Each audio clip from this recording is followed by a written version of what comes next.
یہ کرک کا شہر ہے جارڈن میں، اور اس ایریا میں ایک قلعہ ہے جسے کرک کا قلعہ کہتے ہیں۔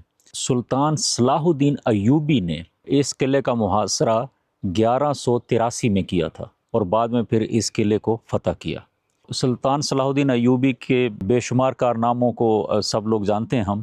چونکہ یہ ایریا سارا سلطان صلاح الدین ایوبی کے انڈر تھا، تو ان کی یاد میں اور ان کی شجاعت کو نمایاں کرنے کے لیے بہت سے مقامات پر ان کے خاص مجسمے لگائے گئے ہیں۔ اور ایک مجسمہ یہ جسٹ میرے پیچھے ہے، یہ سلطان صلاح الدین ایوبی اپنے گھوڑے پر سوار ہیں اور اپنی تلوار چلا رہے ہیں۔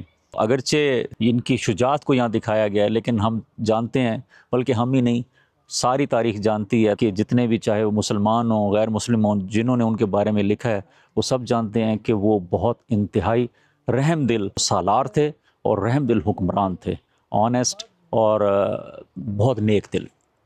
تو ہم چونکہ یہاں سے گزر رہے تھے، ابھی نوح علیہ السلام کی قبر پر ہم نے حاضری دی، تو اس کے بعد ہم اسی ایریا سے گزر رہے تھے، تو یہاں پہ یہ مجسمہ ہے، تو ہم نے سوچا کہ یہاں پہ بھی ایک اپنی یادگار کے لیے ایک کلپ بنا لیں۔